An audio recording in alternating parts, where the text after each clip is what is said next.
ऐसे समाज का निर्माण किया है जहाँ कोई धर्म की बात नहीं कर सकता, जहाँ पे कोई संकीर्तन की चर्चा नहीं कर सकता, जहाँ पर कोई तिलक माथे पे नहीं लगा सकता, रुद्र यज्ञ चंडी याग विष्णु याग नहीं कर सकता। ऐसा ऐसा मनुष्य, ऐसा क्रूरता, ऐसी हिंसकता उस प्राणी के मन में आ गई। जहाँ पर भी देखता है कि यहाँ हरि भक्त हैं, उस बस्ती को जलाने का प्रयास करता है। और ये द्रोह उत्पन्न कहाँ से हुआ? हमारे जीवन का वातावरण, जहां पर हम रह रहे हैं ना, उस वातावरण में रहो। अगर नकारात्मकता है, अगर नेगेटिव है, तो वहां से चले जाओ। व्यक्ति हारता कब है? जब नकारात्मक हो जाता है। अपनी वृत्तियों को सकारात्मक बनाने के लिए इसलिए हरि की गाथा सुननी चाहिए, संतों के सानिध्य में बैठना चाहिए। इसी तरह से हरि की गाथा को सुनने के बाद अपने आप व्यक्ति एनर्जीवान हो जाता है, ऊर्जावान बन जाता है। भगवान की भक्ति से, भगवान के नाम से, भगवान की गाथाओं से, संतों की कुटिया में, संतों के जूठन प्रसाद से, संतों का चरणामृत पान करने से व्यक्ति में ऊर्जा का संचार हो जाता है।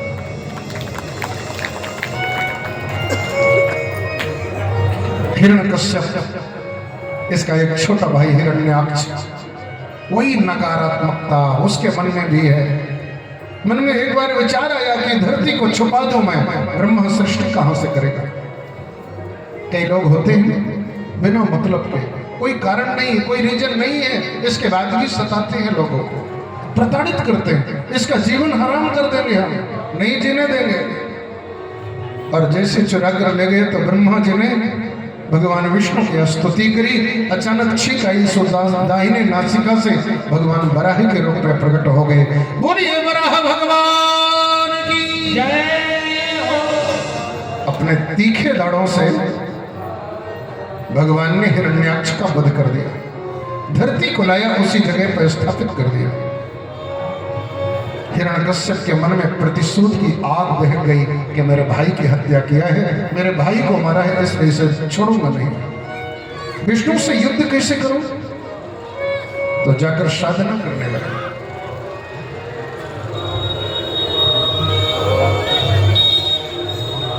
और ऐसे साधना करने लगा। कभी कभी हम अपनी शक्ति का दुरुपयोग समाज के विनाश के लिए करते हैं। शक्ति का दुरुपयोग विनाश के लिए नहीं, विकास के लिए करो।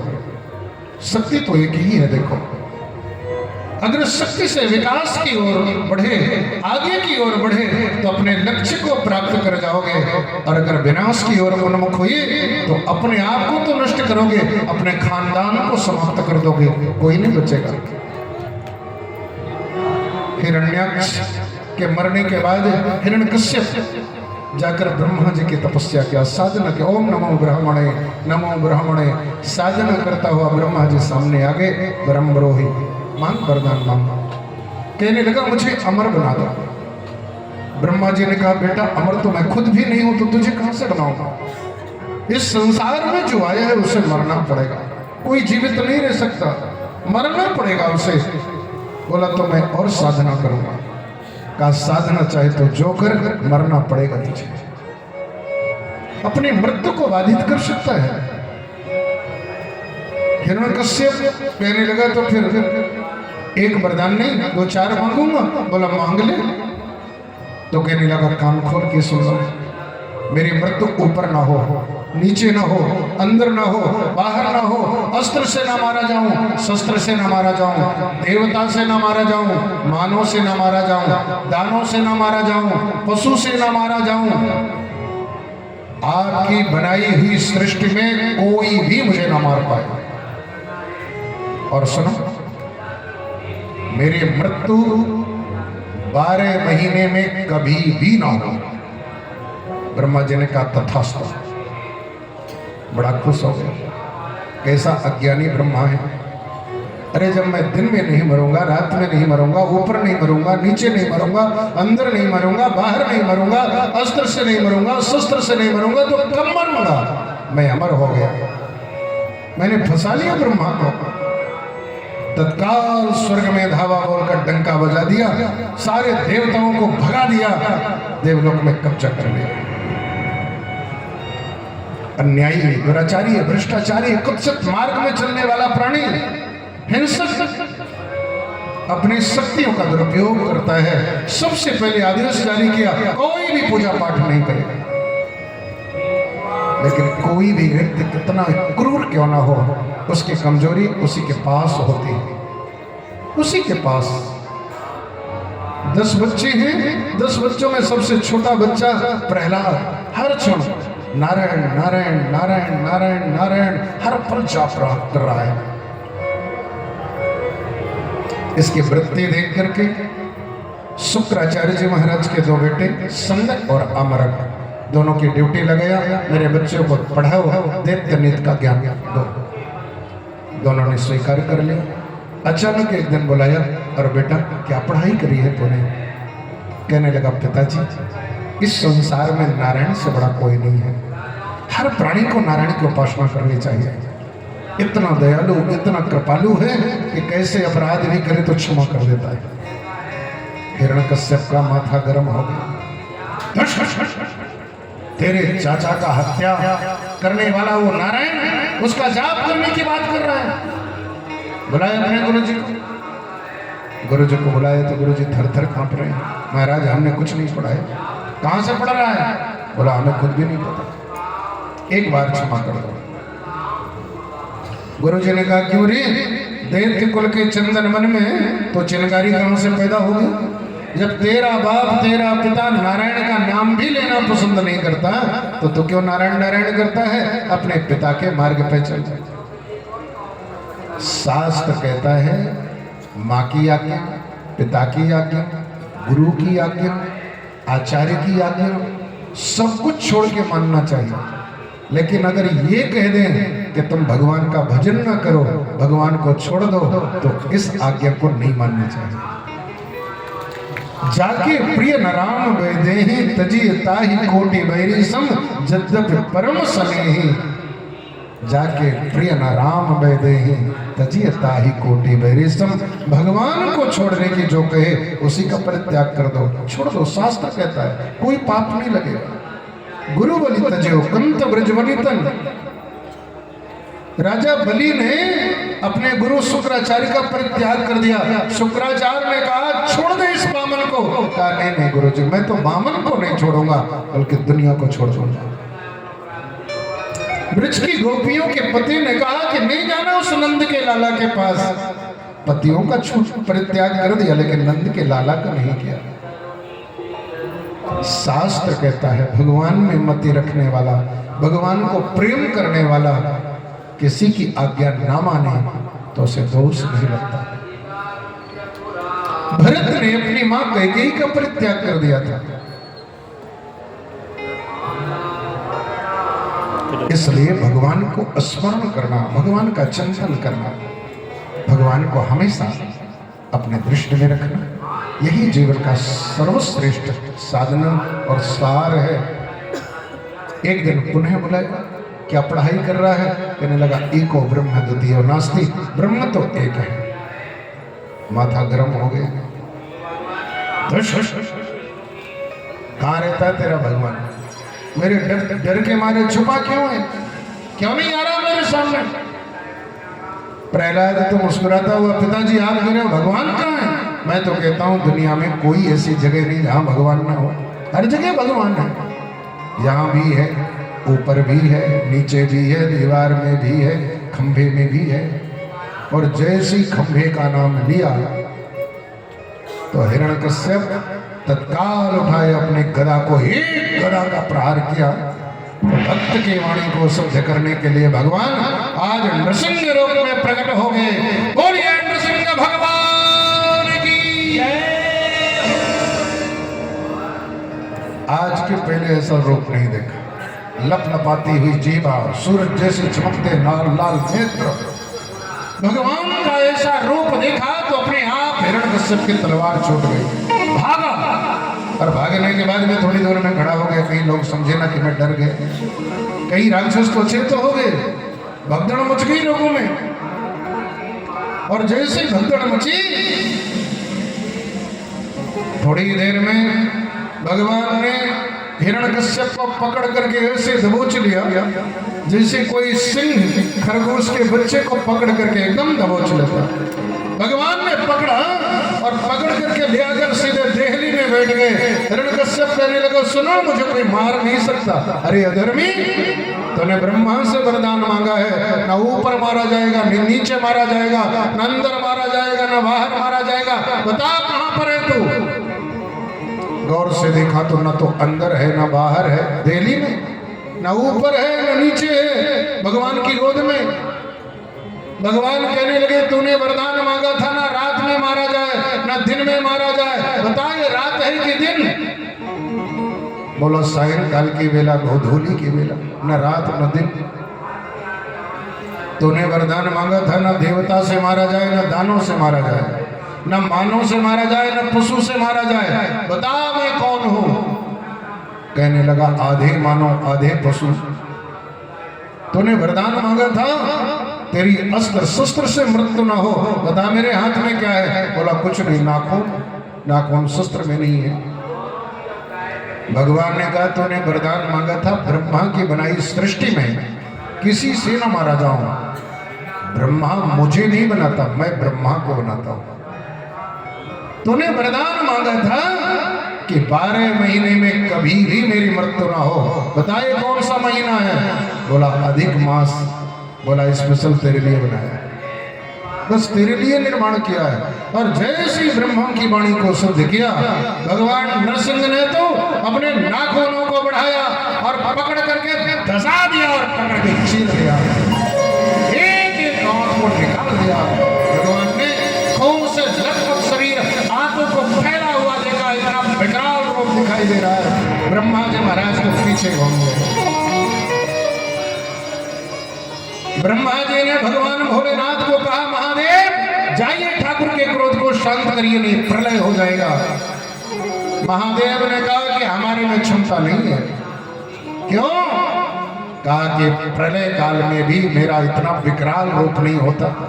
जिस समय तांडव करता हूं मैं, इस समय नारायण के सामने कोई नहीं जा सकता, तो कौन जाएगा? लक्ष्मी जी को तय किया कि माता जी आप क्रोध शांत करिए।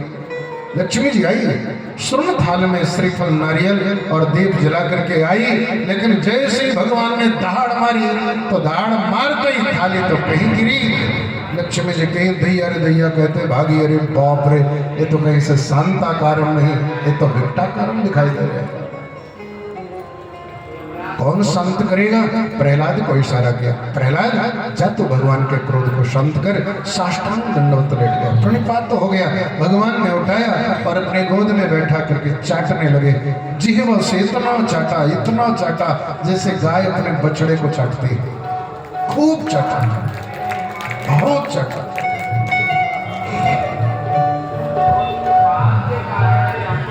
भगवान का एक नाम है भक्तवत्सल। वत्स कहते हैं बछड़े को और वत्सला कहते हैं गाय को। जैसे गाय अपने बछड़े को चाट करके नित्य शुद्ध बुद्ध कर देती है, उसी तरह से भगवान अपने भक्त को चाट करके आज ऐसे नित्य शुद्ध बुद्ध मुक्त स्वरूप मानो जन्म जन्मांतर के शुभाशुभ कर्मों को चाट करके भगवान ने शुद्ध बना दिया कि अब कहीं जा सकता है। भगवान कहने लगे, प्रहलाद मेरे से कुछ मांग ले बेटा। प्रहलाद कहने लगा, अरे प्रभु माम प्रलोभ है, क्या प्रलोभन मुझे मत दो। भगवान ने कहा, इसमें कौन सा प्रलोभन है बेटा? कहा प्रलोभन प्रभु, अरे आपका भक्त साधना करने के बाद में अगर आपसे मांग लिया तो भक्ति ही कैसे होगा? मैं तो समझता हूँ वो भक्त हो ही नहीं सकता है। क्यों? कहा न सवृत्या सवई मणि कहा, अरे वो तो सीधा व्यापारी है कि जैसे किसी ने धन ला करके दिया, फलाना सामान दे देना, तो तराजू उठाता है, एक में बाट और दूसरे में सामान रख के तराजू से तौल देता है कि ये तेरा सामान है। अरे थोड़ी सी साधना किया, पूजन किया, ध्यान लगाया, माला घुमाई, परिक्रमा लगाया, साधु संतों का दर्शन किया, सेवा करी और उसके बाद बदले में भगवान से मांग लिया तो आपका भक्त हो ही नहीं सकता है, वो तो व्यापारी है। भगवान कहने लगे बेटा कुछ तो मांग ले। बोला नहीं, माम माम प्रलोभ है, मुझे प्रलोभन मत दो। भगवान कहने लगे तू मेरा बेटा है, मैं तेरा पिता हूं, चल अपनी खुशी के लिए नहीं मेरी खुशी के लिए मांग। प्रहलाद कहने लगा अगर मेरे मांगने से आपकी खुशी है तब तो मैं जरूर मांगूंगा, जरूर मांगूंगा प्रभु। देना चाहते हो? भगवान ने कहा हाँ देना चाहता हूं।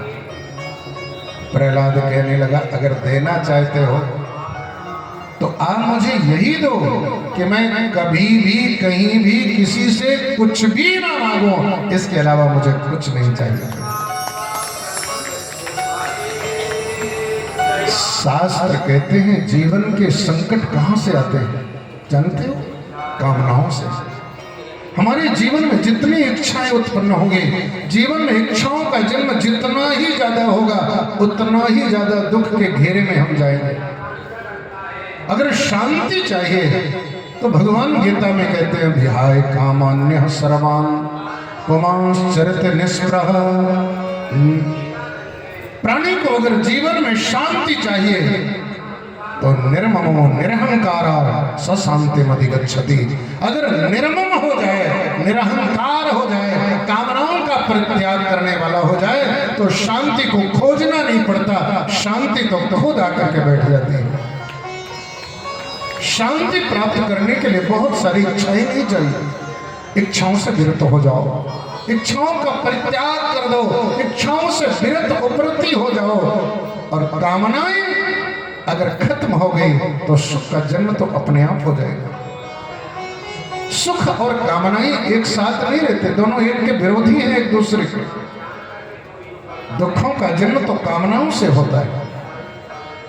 प्रहलाद कहने लगा प्रभु अगर मुझे देना ही चाहते हो तो यही दे दो कि मैं कभी भी कहीं भी किसी से कुछ न मांगो, बस मुझे यही मांगन दो। भगवान कहने लगे प्रहलाद मुझे अच्छा नहीं लग रहा, कुछ तो मांग ले बेटा। देखो भगवान से जब भक्त मांगता है तो घाटे में रहता है और जब नहीं मांगता तो फायदे में रहता है। मांगने से घाटा कैसे? देखो भगवान से मांगेंगे तो क्या मांगेंगे? बेटा बेटी नाती पोता मकान दुकान प्रॉपर्टी, इसके अलावा और कुछ नहीं मांग सकते, क्योंकि इसके अलावा हमारी कोई कल्पना ही नहीं है, इसके अलावा हमारा कोई चिंतन ही नहीं है। और अगर हम कह दें कि हमें तो कुछ नहीं चाहिए तो कल्पना करो भगवान उसे क्या ना दे दे। और जब हम मांगते हैं, मांगते क्यों है कि बेटा से सुखी हो जाएंगे, नाती पोतों से सुखी हो जाएंगे, मकान से सुखी हो जाएंगे, व्यापार से सुखी हो जाएंगे। कल्पना करो आज तक कोई सुखी हुआ है कि तुम सुखी हो जाओगे? यहां तो सुख नहीं है, सुख तो आध्यात्म में है, सुख तो भगवान के नाम में है, भगवान की कथा में है, भगवान के स्मरण में है, कामनाओं से विरत में है। अगर शांति है तो गोविंद के चरणों में या गोविंद के उन भक्तों के चरणों में जो संत कुटिया बना करके विचरण कर रहे हैं, संत कुटियाओं में बैठ करके साधना करते हुए मुस्कान भर रहे हैं, उनके सानिध्य में जाओ। भगवान कहने लगे कुछ तो मांग ले। प्रहलाद कहने लगा प्रभु अगर देना चाहते हो तो मेरे पिता ने आपके भक्तों को बहुत सताया है, आपको बहुत गालियां दी है। अगर मुझे देना ही है तो इतना दे दो कि आपके दर्शन का जो पुण्य प्राप्त मुझे हुआ वह पुण्य मेरे पिता को प्राप्त हो जाए और मेरे पिता के नरक गति न हो, उन्हें वैकुंठ की प्राप्ति हो जाए और उनके पाप को मैं भोगने के लिए तैयार हूं। उनके पाप का प्रायश्चित या पाप का जो दंड हो यह प्रहलाद भोग लेगा, क्योंकि उनकी कृपा से ही आपका दर्शन और आपका सानिध्य मुझे प्राप्त हुआ है। भगवान कहने लगे धन्य हो प्रहलाद, धन्य हो बेटा, तुम जैसे भक्त को पाकर के मैं धन्य हो गया हूं। इतना सताने के बाद भी पिता के लिए तुम्हारे मन में विरोध नहीं है, मैं तुमसे अति प्रसन्न हूं। पुत्र तू कह रहा है कि मेरे पिता की दुर्गति ना हो। अरे वैकुंठ में देख तेरा पिता बैठा हुआ है। अरे जिस खानदान में तेरे जैसा वैष्णव उत्पन्न हो जाता है, तेरे जैसा हरि का भक्त उत्पन्न हो जाता है, उस खानदान की 21 पीढ़ियां कर जाती हैं, वैकुंठ चली जाती हैं, तो कहां की बात कर रहा है? 7 पीढ़ी माता पक्ष की, 7 पीढ़ी पिता पक्ष की और 7 पीढ़ियां आने वाले, यह 21 पीढ़ियां तर जाती हैं जिस खानदान में संत का जन्म होता है। भगवान सुखदेव जी महाराज कहते हैं, हे राजन, भगवान ने बहुत संतुष्ट किया और प्रहलाद ने नहीं मांगा तो क्या भगवान ने नहीं दिया? इतना दिया जिसकी प्रहलाद कल्पना भी नहीं कर सकता है। भगवान सुखदेव जी महाराज कहने लगे, राजन, मैं तुम्हें गाथा सुनाता हूं, ध्यान पूर्वक सुनो। इसके बाद में सूर्यवंश का वर्णन, सूर्यवंश का वर्णन न शक्यते विस्तरतुम वक्तुम वर्ष शतैरपि, अगर 100 वर्ष में भी सूर्यवंश का वर्णन किया जाए तो असंभव नहीं हो सकता है। लेकिन मैं तुम्हें सूक्ष्म में सूर्यवंश का वर्णन सुना रहा हूं, ध्यान पूर्वक सुनो। हे राजन, सृष्टि के आदि में जब कुछ भी नहीं था, उस काल में नारायण ने संकल्प किया, एकोहम बहुश्याम प्रजाया, और नारायण के संकल्प मात्र से, भगवान के संकल्प से नारायण के नाभि से कमल और कमल से ब्रह्मा जी महाराज प्रकट हो गए। ब्रह्मा जी महाराज प्रकट हुए तो ब्रह्मा से मरीच, मरीच से कश्यप और कश्यप से सूर्य स्वान का जन्म हुआ, जहां से सूर्यवंश का शुभारंभ हुआ। इसी सूर्यवंश में महाराज मनु, मनु से सद्युम्न, सद्युम्न से सरियाती, सरियाती से नभग, नभग से नाभाग और नाभाग से अम्बरीश का जन्म हुआ। ये वही अम्बरीश हैं जो एकादशी व्रत करते हुए भगवान के शरण में पहुंच गए। दुर्वासा ऋषि ने परीक्षा लेनी चाहिए तो भगवान ने अपना सुदर्शन चक्र छोड़ दिया। ऐसे महाराज अम्बरीश, ऐसे महाराज अम्बरीश से ये वंश आगे चला तो इसी वंश में महाराज वीरू, केतुमान और शंभु का जन्म हुआ। इसी वंश में महाराज युवनाश्व, युवनाश्व के मानधाता, मानधाता के सत्यव्रत, ये वही सत्यव्रत है जो सशरीर स्वर्ग जाना चाहता है, जिसके लिए विश्वामित्र जी महाराज ने दूसरे स्वर्ग का निर्माण कर दिया था। ऐसा सत्यव्रत, यह सत्यव्रत से वंश आगे बढ़ा तो इसी वंश में महाराज हरिश्चंद्र, जिन्होंने सत्य की रक्षा करने के लिए भंगी के यहां जाकर चाकरी किए थे, स्मशान में रहकर के चाकरी किया। हरिश्चंद्र घाट वाराणसी में आज भी है, वहां जाओगे तो देखोगे। ऐसे महाराज हरिश्चंद्र, हरिश्चंद्र से रोहित, रोहित से हरित, हरित से चंप, चंप से सुदेव, सुदेव से ये वंश आगे बढ़ा। इसी वंश में महाराज विजय हुए, विजय के सगर, सगर के महाराज असमंजस, असमंजस के अंशुमान, अंशुमान के दिलीप, दिलीप के महाराज भगीरथ का जन्म हुआ। ऐसे भगीरथ जिन्होंने इस गंगा को इस धरती पर लाया है, इसलिए इस गंगा को भागीरथी गंगा कहा जाता है। इसी वंश में निवेदन करूं, महाराज श्रुत हुए, श्रुत के नाभ, नाभ के सुदास, सुदास के सौदास, सौदास के महाराज खट्टौंग और खट्टौंग के दीर्घबाहु का जन्म हुआ। इसी वंश में महाराज रघु का जन्म हुआ। सूर्य वंश से रघुवंश तक तो आया, लेकिन महाराज रघु ने, रघु से रघुवंश चलता है। शास्त्रों के अनुसार महाराज रघु ने एक ब्राह्मण को संतुष्ट करने के लिए अपने आधे राज्य को समर्पित किया था, वहीं से महाराज रघु का रघुवंश चलता है। ऐसे महाराज रघु के अज के महाराज दशरथ और दशरथ के श्री राम, भरत, लक्ष्मण और शत्रुशोधन का जन्म हुआ। आज कितने सौभाग्यशाली हो। आपको पता है भगवान श्री राम का जन्म मंगलवार को हुआ था और आज मंगलवार है, हम सभी लोग बैठे हुए मंगलवार में राम जी की गाथा सुन रहे हैं और राम जी की रामलीला देखेंगे। मंगलवार से इससे बड़ा सौभाग्य तो हो ही नहीं सकता। मंगलवार में ही राम का जन्म हुआ, मंगलवार में ही श्री रामचरित्र का जन्म हुआ, रामायण का जन्म हुआ, और मंगलवार से ही राम के जन्म की गाथा और रामलीला का दिग्दर्शन हम सभी लोग देख पाएंगे। निश्चित ही राम जी की बहुत बड़ी कृपा है, इसे तो कोई नकार नहीं सकता। शास्त्र कहते हैं पूर्ण अवतार श्यामो रामो रघुद्वः अंशः नृसिंह कृष्णाद्य राघवो भगवान स्वयं। पूर्ण अवतार भगवान का यह पूर्ण अवतार है। श्री राम का 12 कला अवतार और कन्हैया का 16 कला अवतार। भगवान श्री राम मर्यादा पुरुषोत्तम और कन्हैया लीला पुरुषोत्तम। एक मर्यादा की रक्षा करने के लिए आए और एक लीला करने के लिए पधारे।